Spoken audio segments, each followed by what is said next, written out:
Well, welcome everybody. Thank you for joining us on the webinar today. We're going to focus on a topic that I think is of interest to a lot of people. I know it's of interest to a lot of the people that I've been talking to about Bitcoin as I've been traveling the world, looking at how Bitcoin is used globally. And the real topic that comes up oftentimes is what if there was a way to start building wealth like the ultra wealthy do without needing millions in the bank? And that's exactly what we're going to cover today. We're going to talk about how you can think about building wealth by buying Bitcoin and leveraging it. And excited to have Jerry Ellenberg with us today from Golf Suites. He's the chairman and CEO. He's going to talk about a little bit about Golf Suites, the offering that they have, and we'll use that in an example of how all of us can start thinking strategically about building wealth. Jerry, would love for you just to sort of introduce yourself a little bit and say hello to everybody. Well, hi, everybody. Thanks, Hunter, for having us today. We are Golf Suites. We're a golf entertainment, driving range, and indoor simulator lounge company. And, very excited to be teamed up with Salt here to offer, leveraged examples and enhanced yield with your clientele. So thanks for having me. Yeah, no, it's going to be a pleasure. And, I think it's a really timely topic. First of all, it's exciting to see what Golf Suites is doing, creating a real competitor to Top Golf, which is probably a name people sort of understand and recognize in the market. And I think this starts to open up and hopefully will get people thinking about different ways about building wealth because really today there's some real challenges in terms of people that are of any age, but in particular, people that don't own home or own real estate today about how do they think about building wealth. Real estate for many generations has been the gold standard about how you learn financial literacy, how you start to accumulate assets that can both appreciate and that you can leverage in different ways when you think about sort of managing your own personal wealth, sort of going forward over a longer period of time. And there's been a rising cost of living, right? Inflation's been going up consistently. And so people are trying to find assets and asset classes and opportunities to sort of outpace inflation and continue to build their wealth and the value that they can tap into as they go forward. You know, we've seen the decline of traditional wealth building avenues. The real estate example, as I pointed out, right? The average age in the United States is now over 35. And that's consistent really globally. I was in Hong Kong a month ago. Average age in Hong Kong is over 40 in terms of first-time home buyers. So, there's people that are earning really good income, thinking about how to save, thinking about how to build wealth that are trying to be creative and needing more outlets for where they can put their capital to help secure their future. The other key challenge is traditionally it's really been the ultra wealthy that have had access to more tools and flexibility in terms of being able to borrow against real estate, borrow against sort of stock portfolios. And with the rise of Bitcoin and the ecosystem that is around it, there's a lot more capabilities for people to be considering. And we'll sort of showcase some of those examples. And the other thing I would say is this is also putting a heightened awareness on what I believe is a lack of financial understanding and education. Oftentimes, especially in the US, people will graduate from high school and college and not really understand the tools and some of the fundamental concepts. So hopefully today, as we walk through some examples, we'll not only sort of stretch your mind a little bit about what is possible, but our intention is to really help you learn some additional tools for doing your own analysis as you go forward. One thing to note before we jump into some of the additional examples, we are going to use some examples. They are for educational purposes. They're not investment advice, and they should not be taken as that. But we are going to work on illustrating how the math works and how the numbers are structured going forward. And so we'll really work on sort of how helping you understand how an investment in Bitcoin can be leveraged in different ways. Jerry, be curious, even in terms of some of the investors that are coming in to Golf Suites now, how are you seeing any of those themes come out in conversations about Golf Suites as an investment, about how people are looking at different ways of building wealth? Absolutely. The new buzzword is alternative investing, which is a sector that we fall in. We sell shares to the public. We sell private shares. We're doing the note offering now on the side of finance. And we are at Golf Suites, we call a builder. We're building a brand through owner operation and through franchise. We are a company through venue ownership project, you know, we could have location operating with us, either this portable scenario that we have with you right now, and or in just traditional equity purchase. There's a multiple potential to in on there. They're dependent on good management, which we are, you know, in operations. We have a unique design, but it's clearly an alternative. People are looking at this much more deeply now than traditionally before. And in the world we live in, these investments are being much more widespread in terms of what they're available to, as opposed to the comment you made a couple minutes ago about the super wealthy. Yeah, and one of the things is I think people understand real estate, and in a lot of conversations that we have at Salt and I've had with people, where people want to be invested in real estate. There's just a higher hurdle to get in now with sort of home purchases and even sort of investment in commercial real estate. And I think they're looking for ways to tap into and find alternative ways to get into real estate. And what's interesting now is that more and more people are looking at Bitcoin as the initial asset, and then with the capabilities to be able to borrow against it and tap into the value, right? The hard-earned value that gets invested into Bitcoin provides some added leverage and exposure to different types of investment opportunities. And that's what we'll walk through and illustrate today. I think one of the core concepts that's important for people to start to think about, I always frame it as this idea of you working to convert labor-based income into asset-based income. And what I mean by that is when we all start out, right, we're working 9 to 5, we're working a job to sort of generate income. And if that's the only thing we do for all of our life, it makes really creating wealth, generational wealth or wealth that gives you more financial flexibility harder. And so it's a lot of that is about, okay, well, how do we get smart about taking our labor-based income and moving it into assets, and then being able to allow those assets, we can look at leveraging them and we can look at buying assets that also generate additional income, which is one of the opportunities that exists with the Golf Suites opportunity, and that we'll illustrate. But Jerry, would love for you to give a little bit of an overview of just how is that structured in terms of if somebody were to leverage their Bitcoin to invest in Golf Suites as a note, what is the yield on that, and how is that sort of structured for the benefit of the investor? Yeah, I'll go through that, Hunter. What we've designed, unique, and I think very accretive to the Bitcoin owner. We're offering these note investments at a minimum annual rate of 14.95%. It's a variable rate in that it can never be less than 14.95, but it can go up in the event we have some economic volatility that raises interest rates. I won't bother the crowd today with what the indexes are, but the base rate is 14.95.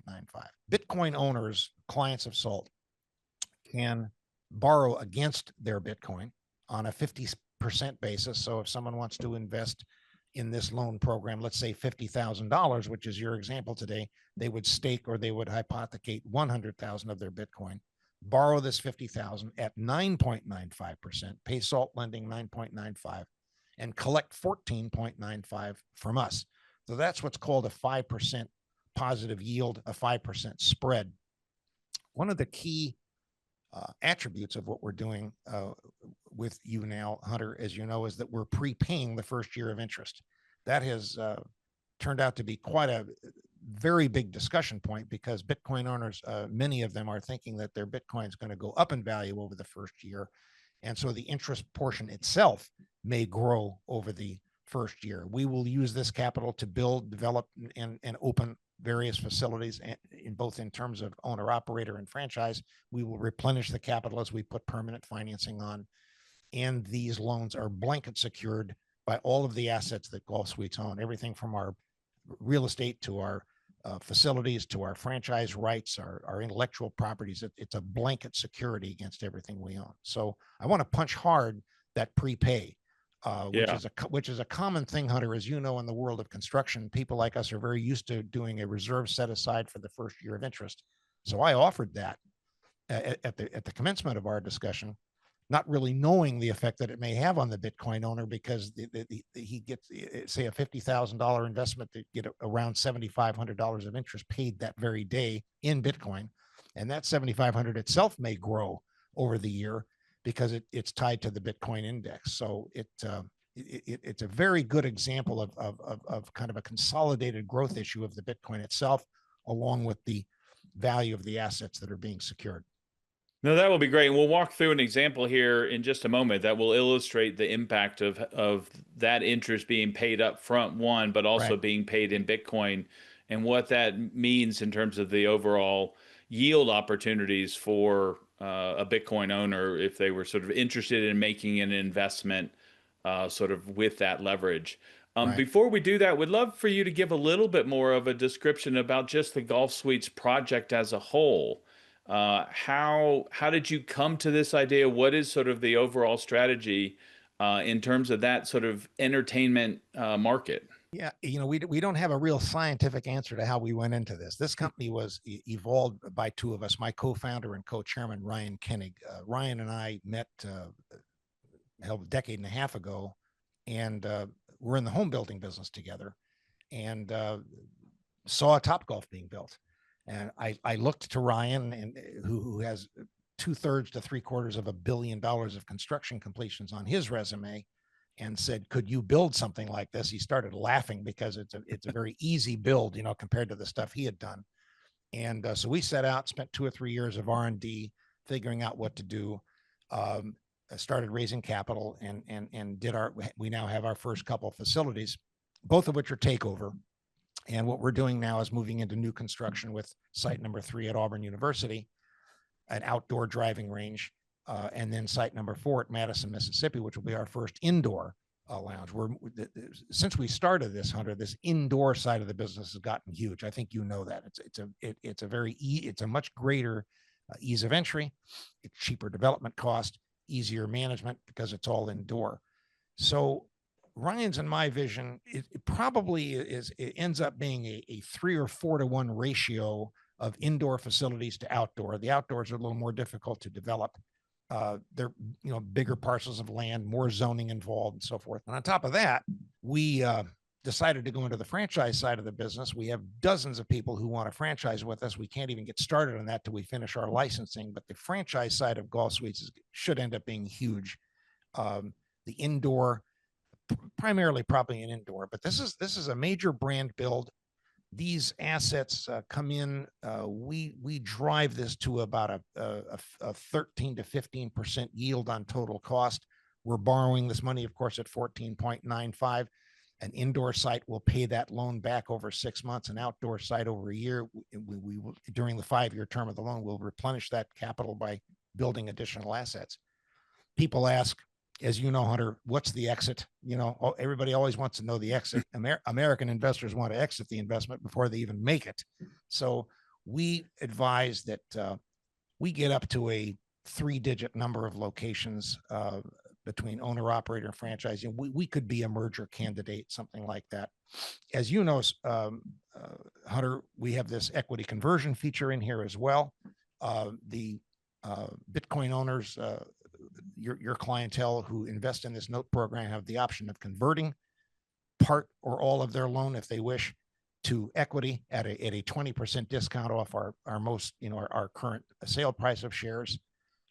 So there's a great opportunity here. People could also just buy shares with Bitcoin debt if they want to. They can do anything they want. But this loan program, particularly year one, this prepayment feature,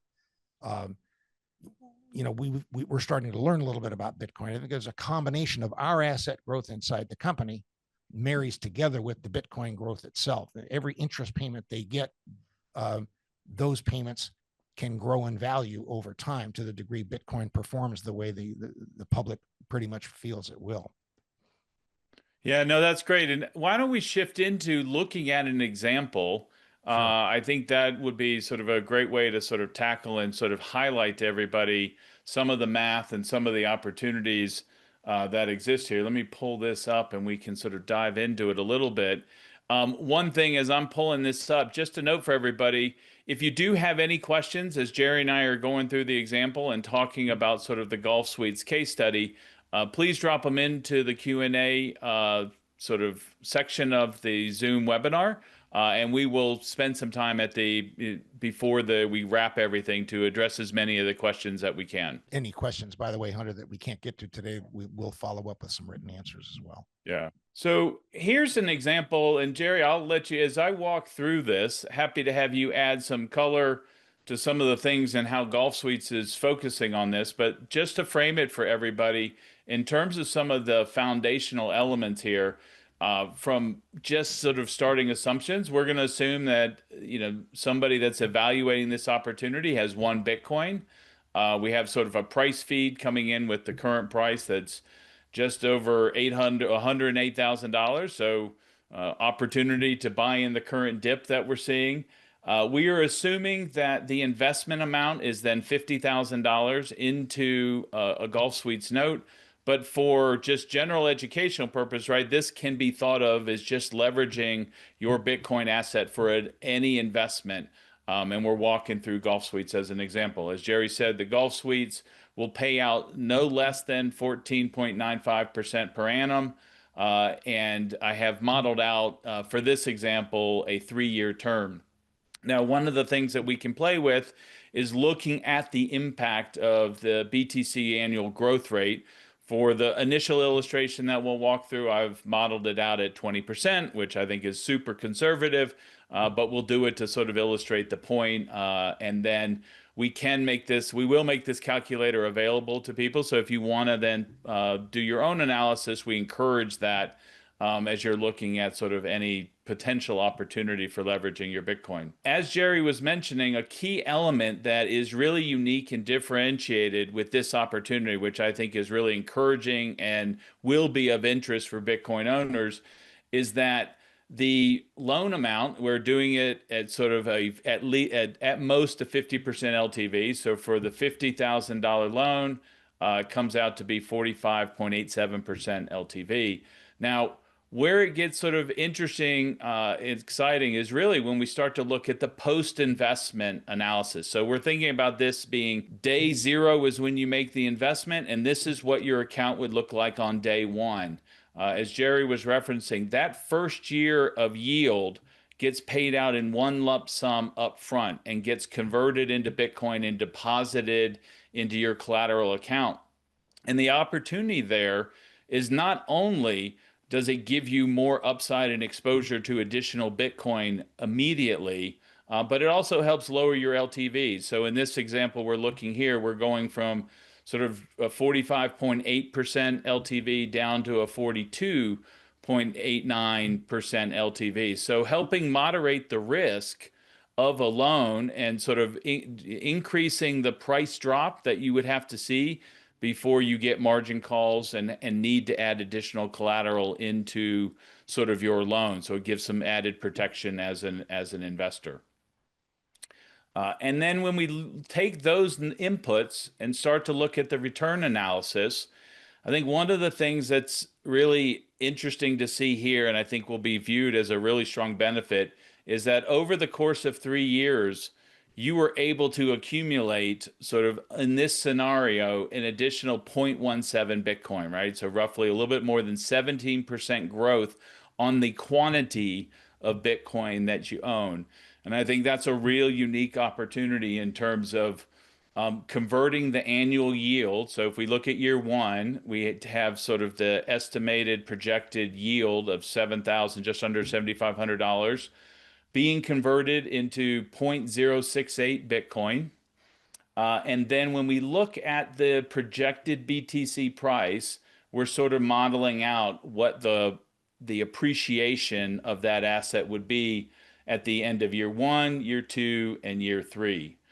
And the great thing about sort of the way this has been structured is that with that first year, you're getting a full 3 years of appreciation in terms of your modeled and anticipated benefit in terms of the appreciation of the Bitcoin. In years 2 and 3, it gets averaged because the yield is being paid out monthly. And so therefore it's really you get we've in this model example, and when you are playing with the spreadsheet, you'll see we've modeled it out really to take the end of the year price and average it out over the course of the year in terms of the benefit, just as those yields are being stacked throughout the year. But the end result is that at the end of a modeled 3-year period here, not only do you end up with 0.17 incremental Bitcoin in your custody wallet, that is your Bitcoin. It has a nominal yield over 3 years, or nominal sort of appreciation of $31,000 in terms of the value, and then the effective total yield is just over $16,000 when we're backing out the interest costs. And so the other thing to note, and Jerry, I'll let you add a little bit more color here, is not only do you walk away with sort of additional Bitcoin by the end of this period, but there is the added upside, which is not modeled here, of having at least the optionality of choosing to convert into Golf Suites equity at sort of a discount. Yeah, that's right. Which can be done at any time after year one. We really don't think anybody would want to convert during year one because they've collected the interest. But the investors in this program will be dealt with the same way we do with our equity shareholders. Be a lot of update, a lot of continual communication in terms of our progress. Everybody be able to see the growth. And there could be investors in this family of yours, Hunter, that would want to take part in the conversion in any way they want. Someone may communicate to us, well, stop paying our interest, just give us our interest in equity, or we want to convert some of our principal. It's quite variable how that goes, and I think that it will be attractive to some people more than it will be to others. But I'm very happy that we've been able to include this at a 20% discount of whatever our sale price is, and our sale prices have gone up consistently. It could be that we end up in our own IPO. It could be that we end up in a public merger, and of course that would be available to these folks at that point in time. And to the degree 4 years from now, let's say we end up in some kind of a monetization event, it's a public merger, it's an IPO. I think a public merger is more likely, frankly. That could be a great time to do that because they would have liquid shares of a publicly traded company in exchange for their loan, and able to sell at any time, sell part, sell all. So it's got great flexibility. The equity conversion is a very nice kind of frosting on this cake of yield here. Yeah. Well, Jerry, one of the things I want to do, we've gotten a couple questions coming in and want to continue to explore, and we can look at some of the other sort of, I guess, sensitivities that work at the model. But where do you see Golf Suites expanding? Where are you looking to go with sort of the capital that's being raised? Where is that going to be applied? How is it going to be used? Yeah, it goes, there's 3 directions there, Hunter. In terms of the open air driving range business, which was our original model, my partner, my co-founder and co-board member, Ryan Kenny, chooses that path. He's a big Division I town guy relative to college football. Ergo Auburn University. We're at Lubbock now with Texas Tech, I think a 50,000 student population. We're at Baton Rouge with LSU, huge college population there. A lot of sports related and sponsored kind of events that occur around these. Ryan likes Clemson. He likes Athens. He likes Tallahassee. He likes, Gainesville. He likes Tuscaloosa. You hear me talking primarily in the southeastern quadrant of the country, where, because the driving range is a far more construction intense activity. I can't speak for Ryan specifically. I think he likes the southeast quadrant of the country better. Shifting to indoor, that's a whole different model. That is a suburban shopping center kind of product, good part where parking is already available. We want high income. I can name neighborhoods. Of course, they're primarily in Tampa Bay area that people on this call may not relate to, but we want high income, good growth areas. And that is more of a nationwide product. I think on the owner operator side, Ryan again will concentrate more in the southeast quadrant. Frankly, a little more local to us to start out. Florida, as you know, is a tremendous growth state. But the third wing of what we're doing is franchise. And the franchise activity, frankly, is going to be nationwide. I mean, we've had people talking to us already who want to open up locations in California, want to open up locations in Washington, want to open up locations in the Dakotas. And so that's going to be where the franchisee takes the economic risk. We will have of course, the management oversight, the quality control, the brand standards, all the things that a franchisor has to do. So that's where you're going to see it. Driving ranges concentrated in the southeast quadrant. Owner operated indoors, similar with a little more concentration around Florida to start. But on the franchise side, that's going to be where the franchisees want to be. And we're talking with some very strong ones. We may end up licensing with franchisees who come in who might own 10 Wendy's or 5 Burger Kings or 24 Dunkin' Donuts. We don't know. But this is the franchise industry, very similar to your crypto industry. It's very much a family that sleeps very much together. I mean, yeah. It's a real clique, and there are a couple of competitors out there that everyone knows about. So again, the concept is very well proven. We love the indoor because it's faster development, particularly if it's a takeover of an existing facility. Parking's already there, easier to open, and so Ryan himself will decide whether a franchisee can do a driving range. He's going to be a little more fussy on that because that's a bigger job. But the indoor lounges should go easier. So it's hard to say where this will be, but yeah. I can't help but think that our franchise count will be a much greater count than owner operator, and it's extremely profitable and it trades at a very high multiple. Well, and I think it's an interesting opportunity. I know I do a lot of educational work sort of with startups and sort of, entrepreneurs, and sort of, having this opportunity for people to create their own path and having equity in a venture, equity through a franchise, I think is an interesting model. There are more and more people that are exploring entrepreneurship through acquisition. And again, I think it's consistent with some of the values and mentalities of the Bitcoin space of trying to really create some self-sovereignty in terms of building wealth, building flexibility, and sort of an interesting path. Jerry, I'm going to pick up on a couple questions that we're getting in the chat. First one question from Scott Ellis. Most people are expecting a BTC bear market in the next 3 years.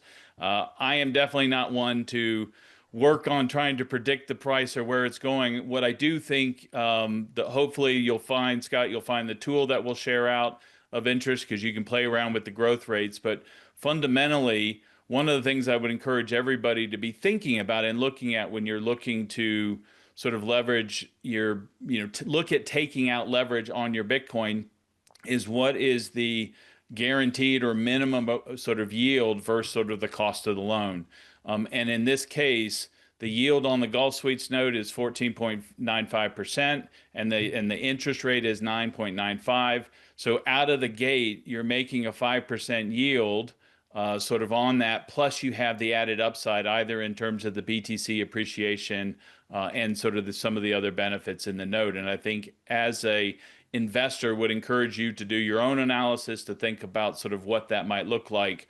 Hopefully this is starting to show how with ownership of Bitcoin, individuals can look at leveraging that same initial savings, that same initial value in multiple ways to get the level of exposure, to get the level of opportunity at the risk level that is appropriate for you as you start to think about planning out your own sort of wealth growth plan. Jerry, there's one that's coming in for you. They're asking for a little bit of just a summary again of the business model around Golf Suites. Well, the business model operationally is going to be this express version of a 40-bay single floor outdoor driving range entertainment center, very high food and beverage complement, very high sports bar complement. We have a tremendous sports bar design in these. Again, primarily around your Division I towns, and there's plenty of those in this country. My speculation is primarily owner operated. These are sites we're going to build and operate ourselves. Secondly, the indoor lounge, much more proliferate. That's going to be a much more proliferate brand expansion in Tampa Bay alone, which extends out, say, from Tampa Bay out to Orlando, south down to Sarasota, Naples. I mean, we could have 10 of these things that would never even compete with each other on an indoor basis. Franchising nationwide. The yield on owner operator is very high compared to the permanent debt rate, and it's a great earnings multiple there. And the franchise side is even higher because you have no capital investment. So the security base for this loan will grow over the 5-year term before we come in to pay the loans off. And again, where does it end up? It ends up in some form of a monetization. It's a private sale, it's a public sale, it's a merger. It's an IPO. I happen to have a tax background. I'm a non-practicing CPA, so I'm very tax minded, and so a public merger is great because the gain on a sale is tax deferred if you exchange for shares. So we have a very aggressive but responsible growth pattern in mind. This financing here, of course, is very much brings accretion to that. Of course, to the degree this offering is funds up, as you know, we can expand it and keep it going. So this is a brand build combined with owner operator sites and franchise sites, and we are pretty sure it's going to be a very major brand if we wake up 3 or 4 years from now. Oh, that's excellent. Now, I want to sort of touch on, we did have a tax question come in. Sure. And so the question is, I know taxes are personal and can vary widely from person to person, but could you please touch on the tax implications of this investment generally? And I know from a SALT perspective, Jerry, I'll let you sort of talk about it from a Gulf's perspective.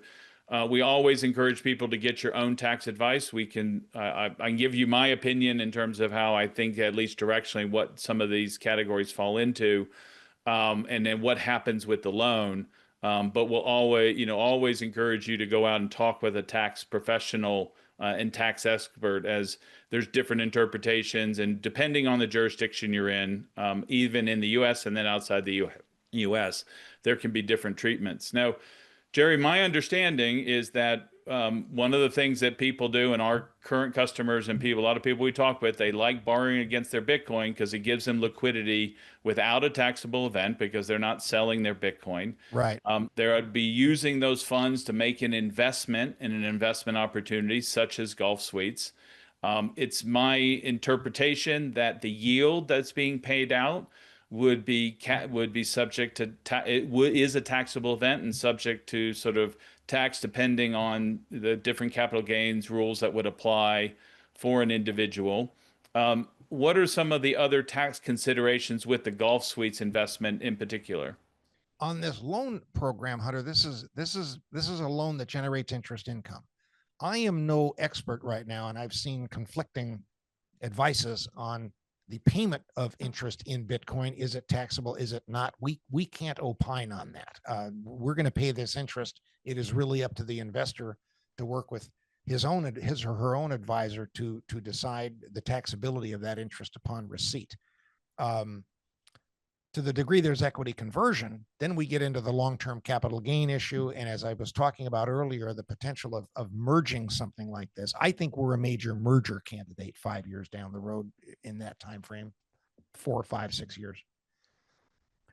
That can be extremely tax advantaged. I mean, you literally could have a $100,000 investor in this loan program, gets his prepaid interest year 1, collects interest year 2, 3, 4, gets informed that we are doing a merger with XYZ company and may decide to just convert his entire loan, and he has a currently non-taxable gain on that, particularly the 20% discount. So it's hard to predict what that may be, but the taxability, particularly in this Bitcoin area, is an area on which we cannot advise. Yeah. And something tells me that your typical client at Salt Lending probably knows better about the tax treatments of this than we may. We don't come from this sector, so it's something that has to be, thought through, obviously. But Yeah, we, I mean, I think the one thing I would say, and I'll share the model again because I think there is an interesting point to be made and encourage people to go out. And my sort of expectation around this, right? The annual yield for this 3-year period is going to be this $22,000 in terms of yield being paid out. And that would constitute, and it's sort of what I believe would constitute the taxable event. You end up with 1.7 Bitcoin based on sort of my understanding and engagement with tax lawyers, and again, this is not tax advice, but that would be the immediate tax implication. Any growth and appreciation in your Bitcoin is not then taxable until you choose to sell your Bitcoin, yeah, I concur with you which is there. which is Yeah. what the opportunity really. I think this is a unique opportunity that allows you to grow your stack and grow the amount of Bitcoin you have with minimal tax exposure up front. Again, encourage people to look at that and get additional opinions both on the loan and confirm for yourself where there would be taxable events. But we do believe and sort of understand these types of strategies to be very tax efficient. Hence why the ultra wealthy have been utilizing tactics like this for a very long time to be able to take advantage of value they've already earned, they've already created, they've already grown without having to have that immediate exposure of a taxable event. Yeah. The combination of not having to sell the Bitcoin, but to stake it, combined with collecting this interest. Let's take a one to make the math easy, a $100,000 investment. On day one, they collect 14,950. That Bitcoin owner has to seek his own counsel on that taxability. Okay. But what if Bitcoin has a 30% increase in value over a year? That's another 5,000. That 14,000 has become 19,000. Let's say that growth there is not taxable. That's not realizable. And to the degree Bitcoin continues to go up during the term of this loan, all of that growth that's earned on the interest is not currently taxable until that Bitcoin is sold. Is sold. And again, I encourage people to get their own taxable advice because that does vary by jurisdiction, especially if you're not in the United States, and there's different sort of perspectives Sure. on those investments. One thing I want to address, there's another question that's come up from Edward. I think this is really it's relevant for both Gulf Suites as well as Salt. But the question came up is how can we assure sort of investors and borrowers that you're not going to end up like BlockFi? And Jerry, probably a little bit of a story. BlockFi is an example in the Bitcoin and the crypto space where there was extreme mismanagement, fraudulent management, and borrowers lost their collateral through a collapse of the company. What I would encourage everybody to do, first of all, from the borrowing side, at SALT, we do not rehypothecate and ensure that if you're borrowing from anybody, you make sure that they're not rehypothecating the collateral. And then ask challenging questions of the institutions about how they're managing the collateral. What is their track record? What are the reserves in terms of how are they managing the collateral? That is something that you can look at the management, you can look at the operating history, which I think applies to both Soda Golf Suites and Salt, but would encourage everybody to do your due diligence and get on the phone and talk with the representatives of both companies. I think it's one of the things we pride ourselves with at Salt, and Jerry, I know that you yourself, as well as Vince and Ryan, are readily available to answer questions regarding golf suites, but some of these decisions can be tricky, and it's always nice to be able to talk through and build a level of trust and deeper understanding, both in terms of the company and what's being done with the collateral and the operational implementations sort of behind the scenes. Yeah, well, to your point, Hunter, we put together, as you know, a very extensive investment package. We have a sheet that we want to pull up on the screen if we can that has Vince's contact data. Yep, here, let me share that while you're Yeah, talking. yeah. There, let me tell you something. You dig into this due diligence package we've done, and you better have some time on your hands because we have laid out basically everything that exists on Golf Suites. But if that sheet could come up, I truly am having trouble seeing that. But I've got.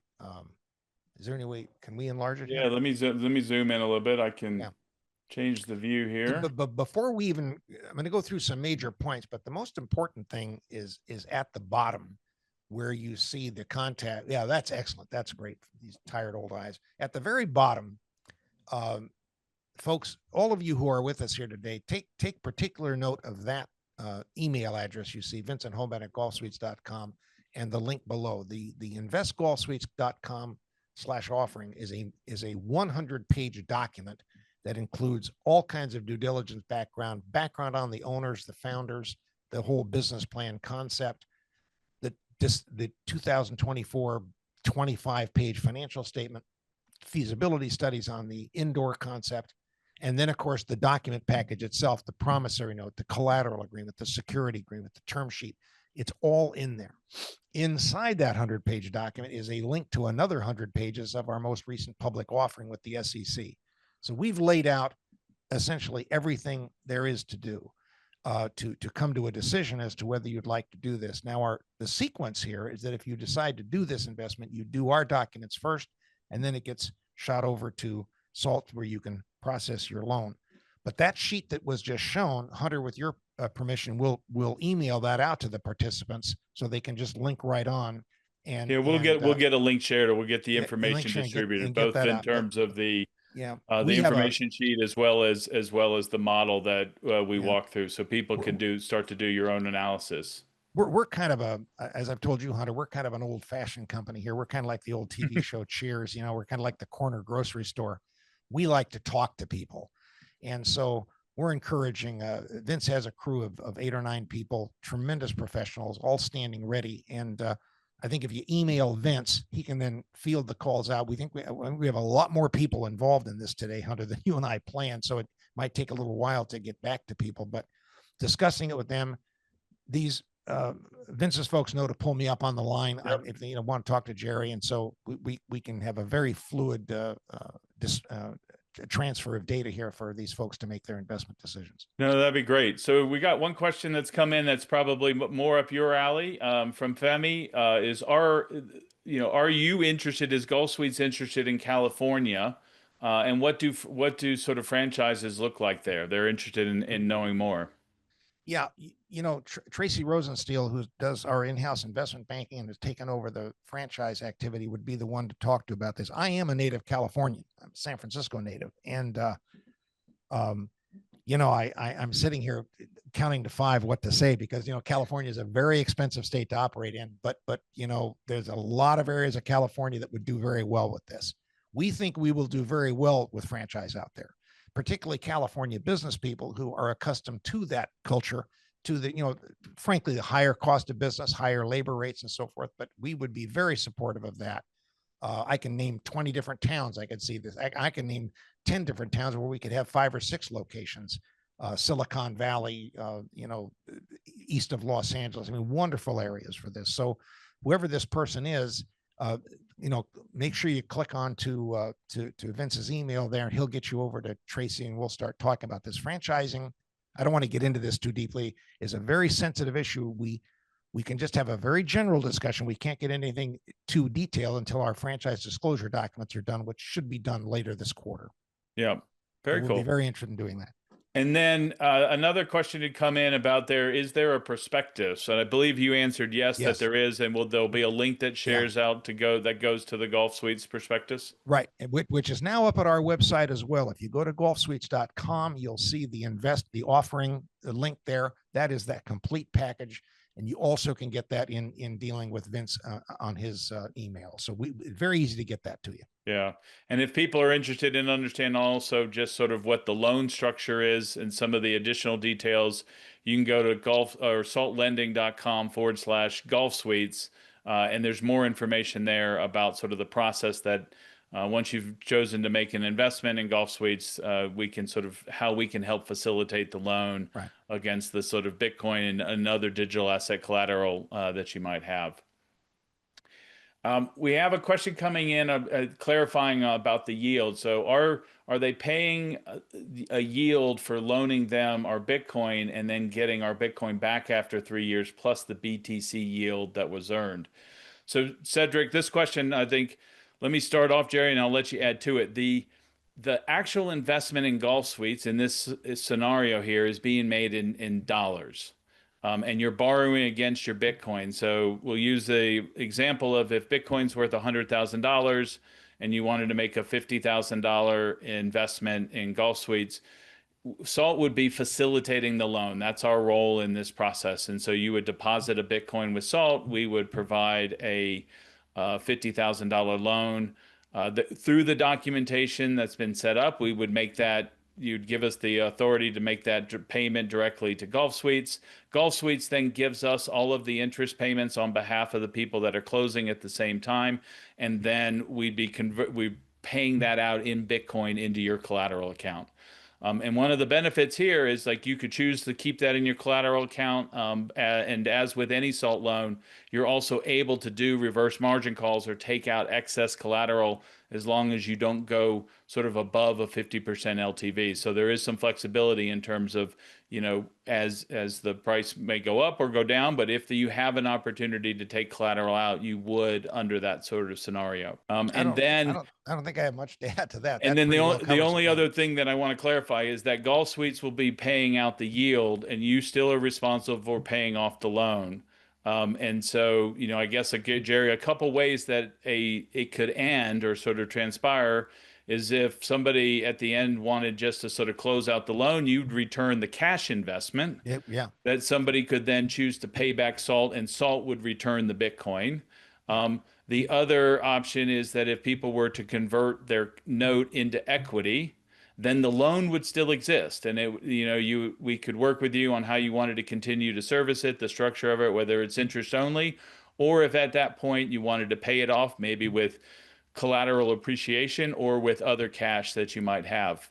But those are going to be really sort of the two different paths that when you come to the end of your note with an investment opportunity like Golf Suites, there will be an opportunity to convert it into equity and or just close out the loan. Our prediction, this is a 5-year program, as you know. You did a 3-year investment example, which I think was a good idea. I've been telling everybody in-house and other investors with whom we are discussing that we get to around the 3 to 3.5 year mark is probably when we're going to start paying these loans off. And we come in with permanent financing, other forms of income. And so, but probably around month, 40, from month 42 to month 60, from the 3.5 year mark to the 5 year, we'll start liquidating these loans down. And in communication with SALT, who some people may want some payoffs, other people may particularly not want some payoffs, and we would obviously traverse through that as we go through this. Yeah. So Jerry, I'm gonna start to go through a number of questions. We're getting great interaction, and so I want to make sure we can try to get through as many as we can in this hour. One that I want to touch on quickly is Edward asks, when will SALT have licenses for personal loans in all the states in the U.S.? It seems you don't give personal loans in Nevada residents. What does it take to be able to allow people in Nevada? Well, it's extremely exciting that you asked that question, Edward. We actually got licensed in Nevada earlier this week for personal loans. There will be more announcements that will be going out about it, but we are continuing to work on getting licensed in all 50 states. And extending our ability to lend internationally as well as the interest in being able to leverage Bitcoin continues to grow. And so we're excited about that. I'm actually heading to Amsterdam in early November to continue to talk with people in Europe and understand the needs of Bitcoin owners there. And we'll continue to sort of look as we expand. But thank you for that question. The other question, Jerry, for you is to look at, they're interested in what sites have been completed so far. And so how is the performance of the early sites been? You can see the performance in the financial statements that's in the package, the 2024, very comprehensive financial statements. We're operating in Lubbock, Texas, a 60-bay, 2-floor major facility. We're operating in Baton Rouge, a 40-bay single-floor facility that we built. And of course, as you know, Site 3 is at Auburn University, which we will be breaking ground on here. And then that's Site 3. Site 4, that'll be a 40-bay single floor. But we have a nice picture of that. Can we get that up? Yeah, I'm pulling that up because we actually had Hunter has it though. I think Hunter Yeah, has it. we had another question about about actually seeing it. So let me share my screen again, and you can walk us through a little bit of some of what we're looking at here. Interestingly, yeah, I wish I would. Well, that's not that's another site. But is this in terms of this looks like this is what the sites look like in terms of the Well, activity? that's an example, yes. Yeah. But I'm. Oh yeah, how can we get that? Oh, okay, hold on. We've got it behind me here. Okay. Let me stop. Okay, there you go. So that one is operating in Lubbock, No, Texas. no. That's our site in that we're building at Auburn. That is the Okay. new. That's the new 40 bay single floor prototype that you're going to see us building around the southeast. Very consistent. It's a sub $10 million project. It allows for one of the points I haven't touched on too much here, Hunter, is the affordability factor of what we're doing. We're going with an express version, allows us to charge less than competition, and with very high grade technology. We use TrackMan, which is the forerunner of golf technology, and very high food and beverage complement. But that can we give them a shot of the indoor? I think what let me make a suggestion here relative to some of these. Yeah, there's an indoor shot. That's a Ryan Kenny, who I've mentioned earlier, has done all of this design. And this is a one shot of many that we have inside the offering materials. Hunter, we have a lot more photo Okay. capability. So for more detail, they can go look at the Oh, offering sure, materials for more images and everything. right. And and I think that's an innovative concept, right? In terms of really bringing the indoor simulator into sort of a Top Golf type experience where you can go with your friends and others and sort of have the social atmosphere as well as then the gameplay. Well, plus it is a tremendous ease of entry compared to the driving range. Tremendous Yep. ease of entry, which is going to be very attractive to franchisees. You got restaurants that are closing down, retail outlets. There was a big chain that just went out of business called Big Lots. And, I was interested in that, but my partner, Ryan Kenny, immediately talked me out of this. Is too big, too expensive, Jerry. So he is very tight. And thank goodness for him, and very tight cost controls and maximization of income yield. So this indoor thing has us extremely excited. But may I suggest, and again, it's in our offering materials, Golf Suites Lubbock, just Golf Suites Lubbock on Instagram, Golf Suites Baton Rouge on Instagram, and you get a great picture of everything going on there. Tremendous photos, tremendous customer and staff interaction, real fun websites. And there's postings Yeah. every day. So they get a real good feel of the flavor of what goes on inside our sites. Well, let me add one more thing, Hunter. Okay. We're building a national chain, but we would like to think, and you come out and visit us at Lubbock, come out and visit us at Baton Rouge. We would like to think we're building a great big number, a great big quantity of local facilities. That's really, and again, speaking of Ryan Kenny, he's really breeding that in the staff culture. Unbelievable repeat ratios with customers, just unbelievable. And it has a lot to do with the corporate culture, the family culture that's been bred into these. So you're just not into a big national chain concept. No matter how many locations we have, we really hope that we can maintain this kind of local facility concept and culture that we've bred in so far. Yeah. Well, fantastic. Well, Jerry, we are coming up on sort of the end of the hour. There's a number of questions that we've gotten. Unfortunately, we're not going to be able to get to all of them today. I know that we will come out with yeah. more information. Sure. Do reach out to sort of Vince with the information that is in the chat and that's been provided.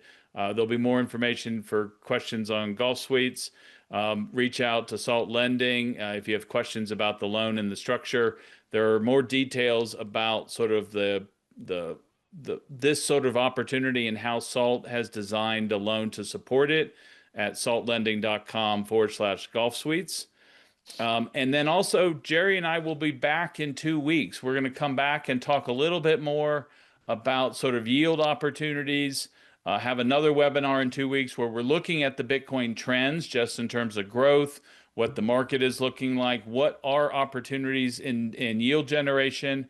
And Jerry's going to come back and share another case study with us. They have another company called ERC that focuses on additional real estate investment opportunities to provide a different perspective to what we talked about today. So greatly appreciate everybody joining us today. Jerry, thank you for joining us. Excited to see the progress that Golf Suites is making and for the conversation. And would any last messages or words for everybody that's joined us today? Well, no, just make sure you either go to Vince's website or the Golf Suites offering page. The page that we showed earlier, Hunter, will we be able to email that out to the Yeah, participants today? we'll That, share out a link with it yeah, and that get that that link out, information out. and that tells either going to Vince's email address is really the best because he can fan out the discussions because I know there's a lot of people interested here. So this has been great, and we really want to pay some special thanks to Salt Lending, you and Sean and the whole crew, Mike and Kelly and everybody. It's been great working with you all.